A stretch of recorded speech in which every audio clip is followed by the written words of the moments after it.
यार अब हम इस चैनल पे एक न्यू सीरीज स्टार्ट करने जा रहे हैं जो कि है आपके स्कूल लेवल की C++। इस सीरीज में मैं आपको एकदम बेसिक से लेके एकदम एडवांस लेवल तक की C++ जो कि आपके स्कूल में यूज़ होने वाली है उसके बारे में इन डेप्थ बताऊंगा। मैं एक एक चैप्टर्स को कुछ पार्ट्स में डिवाइड करके एकदम इन डेप्थ वीडियो बनाऊंगा ताकि आपके कॉन्सेप्ट एकदम क्लियर हों। इसके अलावा जो आपके एग्जाम में क्वेश्चन पेपर्स आते हैं और फिर जो उसमें क्वेश्चंस होते हैं किस टाइप के होते हैं, कैसे प्रिपेयर करना है और फिर इम्पॉर्टेंट क्वेश्चंस, मैं इन सब के बारे में आपको बताऊंगा। तो आपको बस मेरे साथ इस पूरे सीरीज़ को कंप्लीट करना है और I can guarantee you that you will not found any trouble in your exams. You will found this language very interesting and you will enjoy this language. तो यार बस एक बार आपको C++ समझनी है और आप एक बार समझ गए तो आप बोलोगे इससे अच्छी कोई लैंग्वेज नहीं है। तो दोस्तों मेरा नाम है उदित और आप सभी का स्वागत है हमारे इस प्यारे चैनल में जिसका नाम है साइबर नॉलेज। अगर आपने अभी तक चैनल को सब्सक्राइब नहीं किया है तो सब्सक्राइब करें और बेल आइकन पर टैप करके ऑल को सेलेक्ट करें ताकि मैं जैसी वीडियो अपलोड करूं आप तक नोटिफिकेशन आ जाए। तो दोस्तों हम स्टार्ट करेंगे 11th क्लास से। पहले मैं 11th क्लास में जितनी C++ है आपको वो बताऊंगा, उसके बाद फिर मैं 12th क्लास की C++ भी बताऊंगा। दोस्तों 11th क्लास का भी जो क्वेश्चन पेपर आएगा मैं उन सबके बारे में आपको बताऊंगा, कैसे प्रिपेयर करना है सब कुछ बताऊंगा। बस आपको मेरे साथ एक एक वीडियो में अपना टाइम देना है। तो दोस्तों सबसे पहले 11th क्लास क्या जो C++ का पहला चैप्टर है जिसका नाम है गेटिंग स्टार्टेड विद C++, जो कि आपके बुक का छठा चैप्टर होता है, आज हम उससे स्टार्ट करेंगे। लेकिन दोस्तों आप में से बहुत से लोग ये पूछेंगे कि आप कौन सी बुक रिकमेंड करते हो। तो यार मैं एक ही बुक रिकमेंड करता हूँ इसके लिए, वो है computer science with C++ by Sumita Arora. दोस्तों मेरे हिसाब से मार्केट में अवेलेबल बेस्ट बुक है और बहुत से टीचर्स तो इसे रिकमेंड करते हैं और बहुत से स्कूलों में आपका जो करिकुलम में यही बुक होती है। यार मैं सबसे पहले आपको C++ का थोड़ा ओवरव्यू दे देता हूँ। तो यार C++ जो है वो अर्ली 90s में डेवलप की गई थी। एक लेबोरेटरी थी जिसका नाम था AT&T बेल लेबोरेटरीज करके। उसमें एक साइंटिस्ट थे जिनका नाम था बिजार्ड स्ट्राउस। उन्होंने तो जो C लैंग्वेज होती है उसमें कुछ बग्स पाए थे, कुछ एरर्स पाए थे, तो उन्होंने एक लैंग्वेज होती है सिमुला 67 करके, उस लैंग्वेज में से कुछ पार्ट C लैंग्वेज में ऐड किए थे और उसका नाम रखा था C विद क्लासेस। लेकिन दोस्तों कुछ टाइम के बाद एक साइंटिस्ट थे जिनका नाम था रिक मेसेटी। उन्होंने क्या किया कि जो C विद क्लासेस है उसका नाम चेंज करके रख दिया C++। तो यार C++ में हमारा जो सबसे पहला टॉपिक है वो है C++ कैरेक्टर सेट। यार एक सेट होता है वैलिड कैरेक्टर्स का जिसे C++ लैंग्वेज रिकॉग्नाइज कर सकती है, उसे हम कहते हैं C++ कैरेक्टर सेट। यार इसमें आपका कैपिटल ए से लेकर कैपिटल Z तक अलाउड होता है, फिर आपका स्मॉल ए से लेकर स्मॉल Z भी अलाउड होता है, फिर आपकी कुछ डिजिट्स अलाउड होती है जो कि होती है 0 से लेकर 9 तक, फिर आपके कुछ स्पेशल सिंबल्स भी अलाउड होते हैं जो कि होता है space bar, plus, minus, multiply, divide और भी 3-4 होते हैं। इसके अलावा आपके वाइट स्पेसेस अलाउड होते हैं जैसे कि ब्लैंक स्पेस हो गया या फिर हॉरिजॉन्टल टैब हो गया। इसके अलावा आपके अदर कैरेक्टर्स भी अलाउड होते हैं। यार 256 एस्ट्राई कैरेक्टर्स आपके इस C++ लैंग्वेज में अलाउड होते हैं। यार हमारा अगला टॉपिक है टोटन्स। यार टोटन्स को हम लेक्सिकल यूनिट्स भी कहते हैं। ये एक प्रोग्राम के स्मॉलेस्ट इंडिविजुअल यूनिट्स होते हैं। यार ये 5 टाइप्स के होते हैं। पहला टाइप होता है कीवर्ड्स, फिर होता है आइडेंटिफायर्स, फिर होता है लिटरल्स, फिर होता है पंक्चुएटर्स और फिर होता है ऑपरेटर्स। यार मैं सबसे पहले आपको कीवर्ड्स के बारे में बताता हूँ। यार जो कीवर्ड्स हैं वो प्रोग्रामिंग लैंग्वेज में एक स्पेशल मीनिंग रिजर्व वर्ड्स होते हैं। इनकी मीनिंग प्री डिफाइंड होती है, आप इनकी मीनिंग तो चेंज नहीं कर सकते या फिर आप इन कीवर्ड्स का यूज किसी और चीज के लिए नहीं कर सकते। अगर आप ऐसा करेंगे तो आपका कंपाइलर एक एरर मैसेज शो करेगा। यार यहाँ पे मैंने तो 48 कीवर्ड्स की लिस्ट प्रोवाइड की है, आप बस इसे एक बार गो थ्रू हो जाए।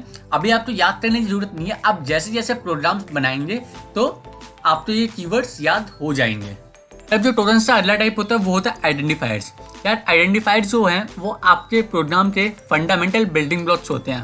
मतलब यार अगर आप अपना घर बना रहे हो तो आप अपना घर बिना ईंटों के नहीं बना सकते। वैसे ही अगर आप अपना प्रोग्राम बना रहे हो तो उसमें आप आइडेंटिफायर्स के बिना प्रोग्राम बना ही नहीं सकते। इसका कोई और ऑप्शन है ही नहीं, आपको आइडेंटिफायर्स यूज करने ही पड़ेंगे। यार आइडेंटिफायर्स जो होते हैं वो आपके वेरिएबल्स, ऑब्जेक्ट्स, क्लासेस या फिर फंक्शंस को एक नाम देने के लिए यूज होते हैं। अब आइडेंटिफायर बनाने के कुछ रूल्स होते हैं। जैसे पहला रूल है कि इसमें सिर्फ आप अल्फ़ाबेट्स और डिजिट्स ही यूज़ करोगे। इसके बाद जो आपका पहला कैरेक्टर होने वाला आपके नाम का वो अल्फ़ाबेट होना ज़रूरी है।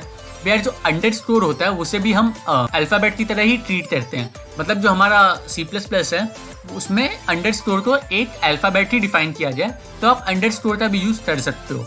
इसके अलावा आप जो नंबर चूज करना चाहते हैं उसको आप अपने पहले वर्ड के अलावा कहीं पे भी यूज़ कर सकते हैं, लेकिन आपका जो पहला कैरेक्टर है वो अल्फ़ाबेट या फिर अंडरस्कोर होना मस्ट है। अब यार यहाँ पे मैंने वैलिड आइडेंटिफायर्स और इनवैलिड आइडेंटिफायर्स की एक लिस्ट बनाई है। मैं आपको समझाता हूँ कि कौन सा वैलिड है और क्यों है, और जो इनवैलिड है वो इनवैलिड क्यों है। अब यार जो माई फाइल है, पहला वैलिड आइडेंटिफायर जो है यहाँ पे, इसमें आप नोटिस करेंगे कि पहला वर्ड अल्फ़ाबेट है और यहाँ पे कोई और अल्फ़ाबेट या फिर डिजिट्स के अलावा कुछ और यहाँ पे यूज़ नहीं हुआ है। अब यहाँ पे आप देखेंगे माई फाइल करके जो है इसमें भी वही है कि यहाँ पे सिर्फ अल्फ़ाबेट्स यूज़ हुए हैं। अब यहाँ पे जो तीसरा है अंडरस्कोर CHC करके, तो यार यहाँ पे आप नोटिस करेंगे कि पहले अंडरस्कोर यूज़ हुआ है और सिर्फ अल्फ़ाबेट्स ही हैं, तो यहाँ पे कोई दिक्कत नहीं है। फिर यहाँ पे माई अंडरस्कोर फाइल है, तो यार यहाँ पे एक चीज़ और बता दूँ मैं आपको, स्पेस बार भी अलाउड नहीं होता, आपको इनके बीच में बिल्कुल भी स्पेस नहीं देना हो। अब यहाँ पे माई अंडरस्कोर फाइल है, तो यहाँ पे भी मैंने आपको बताया था जैसे कि अंडरस्कोर अलाउड होता है तो वैसे ही ये भी अलाउड है। इसके अलावा फाइल 13 पहला कैरेक्टर अल्फ़ाबेट है, उसके बाद आप कोई सा भी अल्फ़ाबेट यूज़ करें या फिर कोई सा भी डिजिट यूज़ करें कोई फ़र्क नहीं पड़ता। फिर यार अगला है इनवैलिड आइडेंटिफायर्स जो होते हैं, मैंने उनकी भी लिस्ट बनाई है। अब यहाँ पे देखिए डाटा REC ये ठीक है, लेकिन बीच में हाइफन का यूज़ हुआ है जो कि अलाउड नहीं होता। इसके बाद अगले में पहला जो कैरेक्टर है वो एक डिजिट है, ये भी अलाउड नहीं होता। फिर यहाँ पे जो ये ब्रेक है ये एक कीवर्ड है। मैंने अभी आपको बताया था कि कीवर्ड्स को हम किसी और चीज़ के लिए यूज़ नहीं कर सकते। कीवर्ड्स सिर्फ उनका जो प्रीवियसली डिफाइंड मतलब वो प्री डिफाइंड होती हैं, आप उनका यूज़ कहीं और नहीं कर सकते। तो ये ब्रेक जो है ये कीवर्ड है, इसकी वजह से आप इसे यूज़ नहीं कर सकते। अब इसके बाद माई फाइल है, यहाँ पे आप देखेंगे कि बीच में स्पेस दे रखी है, इसलिए ये अलाउड नहीं है। अब यहाँ पे भी जो पहला कैरेक्टर है वो एक तो आपका डैश है और ये और वैसे भी अलाउड होता नहीं है। इसके बाद यार जो अगला टाइप है वो है लिटरल्स। यार लिटरल्स को हम कॉन्स्टेंट्स भी कहते हैं, ये आपका प्रोग्राम में एज ए कॉन्स्टेंट यूज होते हैं और थ्रू आउट द प्रोग्राम ये सेम ही रहते हैं, इनकी वैल्यू चेंज नहीं होती है। अब यार लिटरल्स के भी कुछ टाइप्स होते हैं, वो होते हैं जैसे होता है bool literal, integer constant, character constant, floating constant और स्ट्रिंग लिटरल।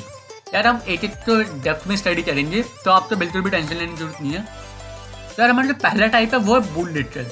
यार बूल लिटरल C++ में यूज होता है बूलियन वैल्यूज को रिप्रेजेंट करने के लिए। अब यहाँ पे बूलियन वैल्यूज जो होती हैं वो है बूलियन ट्रू और बूलियन फॉल्स। यार बूलियन ट्रू जो होता है ट्रू की जगह पे यूज होता है और बूलियन फॉल्स जो होता है फॉल्स की जगह पे यूज होता है। अब यार जो बूलियन ट्रू के लिए इसमें C++ में प्री डिफाइंड वैल्यूज होती हैं। अगर ट्रू है तो वो उसकी वैल्यू 1 होगी और अगर फॉल्स है तो उसकी वैल्यू 0 होगी। यार आपने यहाँ पर कोई एक कंडीशनल स्टेटमेंट लिखा और अगर उसका आंसर 1 आ रहा हो तो कंपाइलर उसे ट्रू बताएगा। अगर उस कमांड का जो आउटपुट है वो 0 आ रहा होगा तो वो फॉल्स होगी। लिटरल्स का अगला टाइप होता है इंटीजर कांस्टेंट। यार इंटीजर कांस्टेंट जो होते हैं वो होल नंबर होते हैं बिना किसी फ्रैक्शनल पार्ट के। अब यार इंटीजर कांस्टेंट को लिखने के लिए भी एक रूल होता है, और रूल ये कहता है कम से कम 8 डिजिट होनी चाहिए और उसमें कोई सा भी डेसिमल पॉइंट नहीं होना चाहिए। इसके अलावा या तो पॉजिटिव हो या तो नेगेटिव हो, जो कि इंटीजर होते ही हैं। अगर आपका इंटीजर पॉजिटिव हो और आपने प्लस साइन नहीं लिखा है तो वो बाय डिफॉल्ट पॉजिटिव ही लेगा, लेकिन अगर आपका नेगेटिव हो और आप माइनस साइन लिखना भूल गए तब भी वो पॉजिटिव ही लेगा। आपका जो स्टेटमेंट है वो फॉल्स हो जाएगी, वो काम नहीं करेगी। इसके अलावा इंटीजर कांस्टेंट में कॉमर्स अपीयर नहीं होते हैं। अब यार जो इंटीजर कांस्टेंट होते हैं वो होते हैं 3 टाइप के। एक होता है डेसिमल, एक होता है ऑक्टल, एक होता है हेक्साडेसिमल। डेसिमल की बेस 10 होती है, ऑक्टल का बेस 8 होता है, हेक्साडेसिमल का बेस 16 होता है।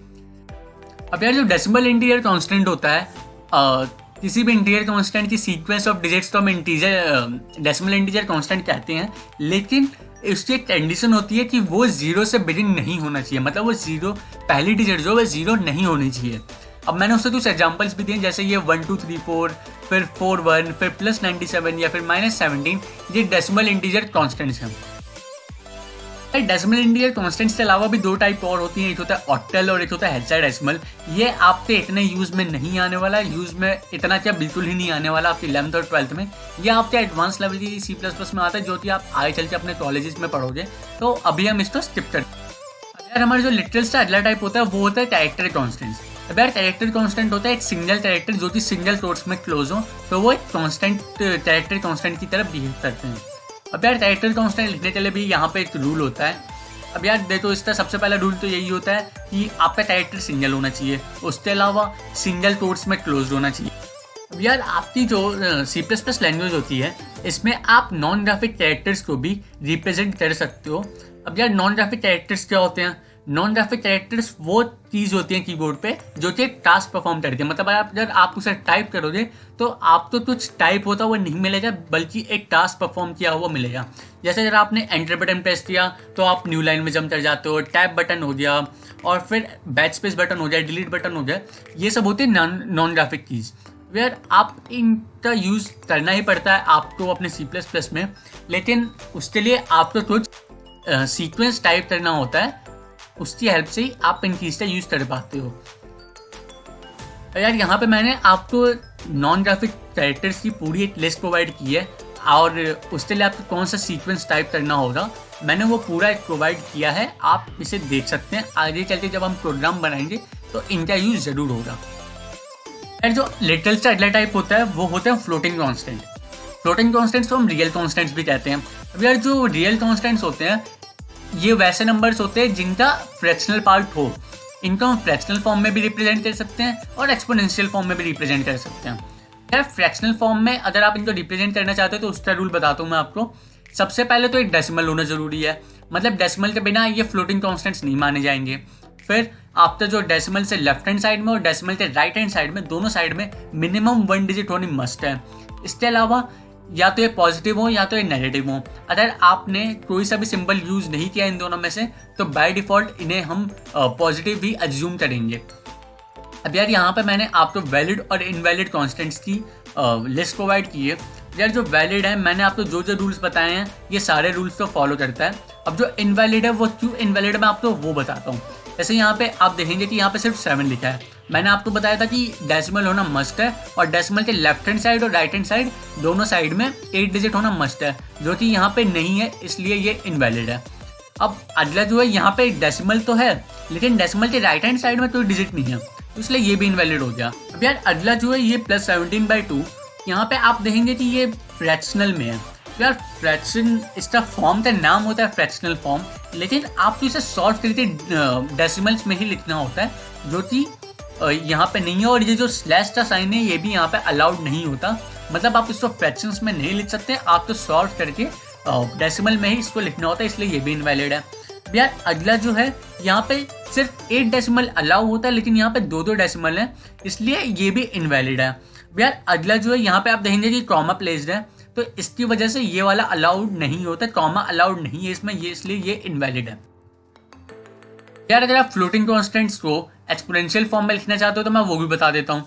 यार एक्सपोनेंशियल फॉर्म में 2 पार्ट होते हैं, एक होता है मैंटिसा, एक होता है एक्सपोनेंट। यार मैं आपको इसे एक एग्जाम्पल के थ्रू इलस्ट्रेट करता हूँ। जैसे मैंने एक रैंडम सा नंबर लिया 5.8,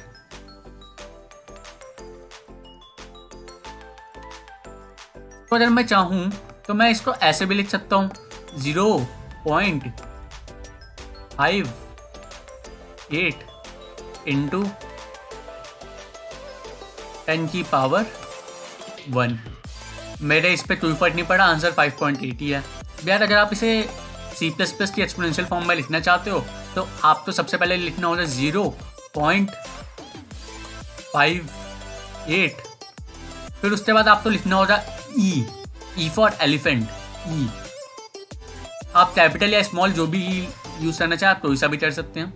इसके बाद आपको लिखना होगा 0 और 1। यार अब मैं आपको समझाता हूँ कमांड मैंने कैसे लिखी है। यार सबसे पहले ये जो 0.58 है ये तो मैंने यही निकाला है 0.58। अब इसके बाद जो E है ये एक्सपोनेंट को डिफाइन करता है, और इसके बाद ये जो 0.1 है वो है आपके 10 की जो पावर होती है। मतलब आप इसको ऐसे समझिए, आपके जो भी 10 के मल्टीपल में है, मतलब जो 10 की पावर n के मल्टीपल में है, आपको सबसे पहले वो लिखना होता है। जैसे यहाँ पे 0.58 है, सबसे पहले वो लिखा मैंने। अब 10 की जगह आपको E लिखना है, और उसके बाद आपको जो पावर है उसको E के बाद लिखना है। अब यार यहाँ पे आपको 0.58 वाला पार्ट है, ये होता है मैंटिसा, इसको मैंटिसा कहते हैं। और ये जो आपका ई के बाद 0 1 वाला पार्ट है, ये जो पार्ट है, इतना पार्ट, इसको हम कहते हैं एक्सपोनेंट। अब यार अगर आप एक्सपोनेंट फॉर्म में रिप्रेजेंट करना चाहते हो तो उसके लिए कुछ टूल्स होते हैं यार। एक्सपोनेंट फॉर्म में जो आपकी मेंटिसा होती है वो इंटीजर होनी चाहिए या फिर एक प्रॉपर रियल कांस्टेंट होनी चाहिए। और यार मेंटिसा के बाद आपको ई लेटर लिखना मस्ट होता है। ई जो है वो कैपिटल में भी हो सकता है, ई जो है वो स्मॉल में भी हो सकता है। और उसके बाद आपको एक्सपोनेंट लिखना होता है, मतलब जो 10 की पावर में होता है। अब जो आपका एक्सपोनेंट है वो इंटीजर होना मस्ट है, ध्यान से सुनिए, इंटीजर होना मस्ट है, मतलब वो रियल कांस्टेंट भी नहीं हो सकता, वो आपका एक इंटीजर ही होना चाहिए, नहीं तो आपका एरर मैसेज शो होगा। यार यहाँ पर मैंने कुछ लिस्ट दी है वैलिड और इनवैलिड रियल कांस्टेंट्स की। अब जो वैलिड है वो तो सारे रूल्स फॉलो करती हैं इसलिए वैलिड है। अब जो इनवैलिड है वो क्यों इनवैलिड है मैं आपको वो बताता हूँ। अब यार यहाँ पे देखिए सबसे पहले में है 172.E5। यार यहाँ पे जो डेसिमल के बाद कोई डिजिट नहीं है, तो यार डेसिमल के बाद डिजिट नहीं होगी तो वो आप का कंपाइलर एरर मैसेज शो करने लगेगा। यार इसके बाद अगला है 1.7, इसमें ई के बाद कोई डिजिट नहीं है इसलिए ये भी इनवैलिड है। अब अगला जो है वो है 0.17 ई की पावर 2.13।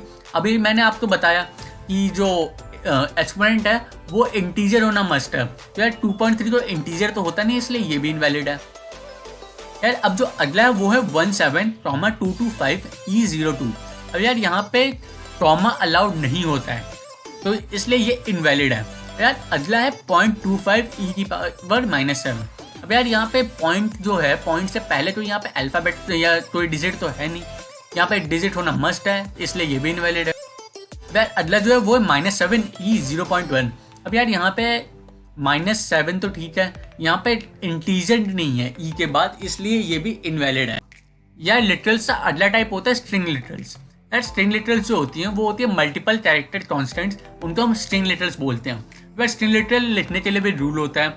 स्ट्रिंग लिटरल जो होते हैं वो सीक्वेंस ऑफ कैरेक्टर्स होते हैं और वो डबल कोट्स में क्लोज होने चाहिए, ध्यान से सुनिए, डबल कोट्स में। यार यहाँ पे कुछ लोग कंफ्यूज होते हैं स्ट्रिंग लिटरल्स में और कैरेक्टर कांस्टेंट में। यार इन दोनों में अंतर पहला तो ये होता है, कैरेक्टर कांस्टेंट सिंगल डिजिट होता है और वो सिंगल कोट्स में क्लोज होते हैं, और जो स्ट्रिंग लिटरल्स होते हैं वो सीक्वेंस ऑफ कैरेक्टर्स होते हैं और वो डबल कोट्स में क्लोज होते हैं। यार वैसे हम स्ट्रिंग लिटरल्स के बारे में एकदम डिटेल में एक पूरा चैप्टर इसी पे बेस्ड है, वो चैप्टर है एरेज नाम था, उसमें सिर्फ स्ट्रिंग्स के बारे में और एरेज के बारे में ही बात की गई है। हम उस चैप्टर में स्ट्रिंग लिटरल्स को एकदम डिटेल में पढ़ेंगे। अब यार टोटल्स से जो अगला टाइप होता है वो होता है पंचुएटर्स। तो यार पंचुएटर्स तो हम सेपरेटर्स के नाम से भी जानते हैं। ये तो कैरेक्टर्स होते हैं जिनका स्पेसिफिक यूज होता है C++ में। ये जो सबसे पहले इनको हम बोलते हैं ब्रैकेट्स। यार ब्रैकेट्स का यूज होता है किसी भी एरर को डिफाइन करने के लिए। इसके बाद ये है पैरेंथेसिस। यार पैरेंथेसिस का यूज होता है किसी कंडीशनल स्टेटमेंट में या फिर किसी फंक्शन में। यार ये सब मैं आपको अभी ब्रीफ में बता रहा हूँ, आगे चल के हम हर एक चीज़ को डिटेल में पढ़ने वाले हैं। इसके बाद यार अगली चीज़ है, इनको हम ब्रेसिस बोलते हैं। यार ब्रेसिस का यूज होता है किसी ब्लॉक को स्टार्ट करने के लिए, कोड के ब्लॉक को स्टार्ट करने के लिए, इनको हम कंपाउंड स्टेटमेंट भी बोलते हैं। इसके बाद यार ये होता है कॉमा। ये किसी फंक्शन की आर्गुमेंट लिस्ट को सेपरेट करने के लिए यूज होता है। ये है सेमीकोलन। यार सेमीकोलन का यूज सबसे ज़्यादा होता है अगर आप C++ में कोई सी भी स्टेटमेंट लिखते हैं तो बिना सेमीकोलन के वो स्टेटमेंट टर्मिनेट हो ही नहीं सकती। इसके बाद अगली ये जो है ये होता है कॉलन। ये आपके लेबल स्टेटमेंट को इंडिकेट करता है। इसके बाद आपका यूज़ होता है ये एस्टेरिस्क। इसको हम स्टार भी बोलते हैं लेकिन कॉमन लैंग्वेज में, लेकिन C++ में इसके लिए नाम दिया गया एस्टेरिस्क। यार ये पॉइंटर्स को डिक्लेयर करने के लिए यूज़ होता है। यार अब आपको यहाँ पे जो 3 डॉट दिख रहे हैं इनको हम एलिप्सिस बोलते हैं। ये किसी फॉर्मल आर्गुमेंट लिस्ट में यूज़ होते हैं किसी फंक्शन प्रोटोटाइप की। इनका काम होता है किसी वेरिएबल नंबर ऑफ आर्गुमेंट को इंडिकेट करना। यार अगला सिंबल है वो इक्वल टू साइन। यार इक्वल टू साइन का यूज़ होता है किसी वेरिएबल को इनिशियलाइज करने के लिए या फिर असाइनमेंट ऑपरेटर की तरह यूज़ होता है इनके एक्सप्रेशंस में। यार अगला सिंबल पाउंड है। ये इस सिंबल का यूज़ होता है प्री प्रोसेसर डायरेक्टिव में। यार अगला जो टोटल टाइप है वो होता है ऑपरेटर्स। यार ऑपरेटर्स जो है वो किसी कंप्यूटेशन जो कि किसी वेरिएबल पे अप्लाइड होती है उस कंप्यूटेशन को ट्रिगर आउट करने के लिए यूज़ होते हैं। यार ऑपरेटर्स जो है वो 2 टाइप के होते हैं, एक होता है यूनरी ऑपरेटर्स और एक होता है बाइनरी ऑपरेटर्स। यार यूनरी ऑपरेटर्स वो ऑपरेटर्स होते हैं जिनको सिर्फ एक ऑपरेटर चाहिए होता है ऑपरेट करने के लिए। यार मैंने कुछ यूनरी ऑपरेटर्स की लिस्ट भी दे रखी है और साथ में उनका यूज़ भी बता रखा है, आप इनको एक बार पढ़ लें, आपको क्लियर हो जाएगा, इसमें तो समझाने वाली बात नहीं है यार। बाइनरी ऑपरेटर्स जो होते हैं इनको दो ऑपरेंड्स चाहिए होते हैं ऑपरेट करने के लिए यार। सबसे ज़्यादा यूज़ हम इन्हीं ऑपरेटर्स का करने वाले हैं, ये आपके हर प्रोग्राम में यूज़ होते ही होते हैं। तो यार जो बाइनरी ऑपरेटर्स हैं वो 9 टाइप्स के होते हैं यार। वो 9 टाइप्स होते हैं अरिथमेटिक, शिफ्ट, बिटवाइज, लॉजिकल, और फिर होते हैं आपके असाइनमेंट, फिर होता है रिलेशनल, फिर होता है कंपोनेंट, फिर कंडीशनल और क्लास मेंबर ऑपरेटर्स। यार इन सभी ऑपरेटर्स का लगभग हर प्रोग्राम में यूज़ होता ही होता है और कुछ बाइनरी ऑपरेटर्स का भी यूज़ होता है यार। इस वीडियो में हमने टोटन्स को एकदम अच्छे से पढ़ लिया है, टोटन्स के बारे में हर एक चीज़ जान ली है। हो सकता है आपको ये वीडियो थोड़ी बोरिंग लगी हो क्योंकि इसमें हमने सिर्फ थ्योरी की है, हमने प्रैक्टिकल का कुछ भी पार्ट नहीं किया है। लेकिन दोस्तों अगली जो वीडियो आने वाली है उसमें हम अपना पहला प्रोग्राम बनाएंगे और C++ के बारे में और नॉलेज एक्वायर करेंगे। दोस्तों जितना मैंने आपको पढ़ाया है इसमें आपको कहीं पे भी डाउट हो आप कमेंट सेक्शन में पूछ सकते हैं या फिर इंस्टाग्राम पर DM करके भी पूछ सकते हैं। इंस्टाग्राम की ID मैं अपने डिस्क्रिप्शन में दे दूंगा या फिर स्क्रीन में कहीं ना कहीं पे तो आई रही होगी। तो दोस्तों अगर आपको वीडियो हेल्पफुल लगी हो तो कमेंट सेक्शन में जरूर बताएं। इस वीडियो को लाइक करें ताकि हमें ऐसी वीडियोस बनाने का मोटिवेशन मिलता रहे, और इस वीडियो को ज़्यादा शेयर करें ताकि आपके दोस्तों को C++ समझने में आसानी हो। दोस्तों मिलते हैं किसी बढ़िया से वीडियो में। Till then bye bye, take care and have a nice day.